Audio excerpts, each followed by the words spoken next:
Both Leo and DeKalb have had excellent seasons, and now these foes meet in a huge Northeast State battle, our signature matchup for Week 9.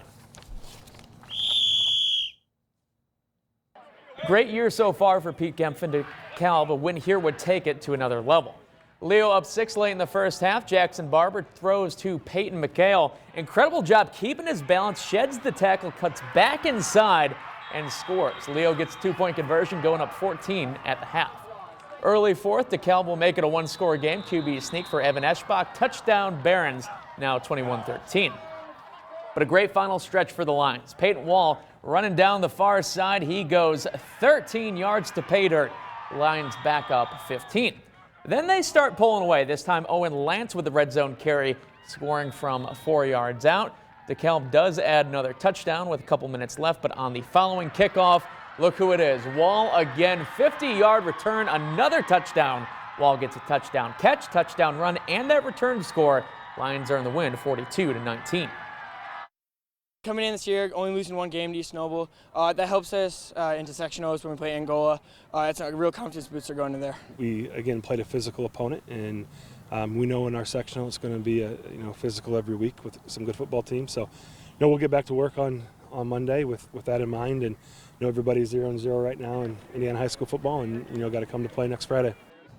Now a final game for the Dwenger Saints before they embark on a postseason they hope is as good as last year's, and the task is the up and down Northrop Bruins. Fans of Northrop pumped up. Where are the fans? Well, right into camo. They're working that well. Pick up this game in the third. Northrop's up 7, not for long though. Patrick Finley of Dwenger taking the outside pitch to the corner of the end zone. That's the Saints' first touchdown of the night. Then a blocked kick to O'Reilly to keep the score 7-6. Northrop still leading by 1 into the fourth now. Dwenger on third down with a 1 to go. Jalen Starks and Northrop make that happen with the D, forcing a field goal unit onto the field. Few penalties set the Saints back, but no problem for Joe Blanda. He puts the ball through the uprights, giving Dwenger a 2-point lead with just under 8 to go in the game. Late in the fourth, Northrop goes driving. Pass down the middle of the sidelines, picked off by Patrick Finley. He'll get the only touchdown on offense and the game-saving interception on defense to help the Saints hold on to win on the road 9-7. Tonight, we had to ask a lot of guys to step up, and God willing, that makes us stronger going into the postseason with some guys that are normally behind other guys. So, we'll use these next 2 weeks to get healed up and get ready to go for the playoffs. It showed us what it's going to be like in the playoffs to rally behind each other and fight for our lives out there, because if we lose then it's our last game. Neon Nation doing it in pink tonight as Carroll tries to keep Wayne winless.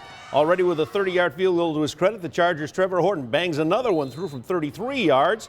6-0 Carroll at the first stop. But Wayne has the reply, and it is an impressive reply. Keyshawn Fields gets through a hole. Off he goes on an 80-yard trip to pay dirt. That would tie the game at 6. A missed extra point kept it at 6 apiece. But Carroll will regain the lead in the second.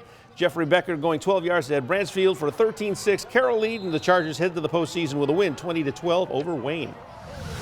Concordia fans fired up for their battle against Northside. Tied in the second quarter. Field goal try for the Legends, and it's blocked. Braden Payne and Sam Hudson both right there. Can't tell who got the block initially, but it's Payne on the run back.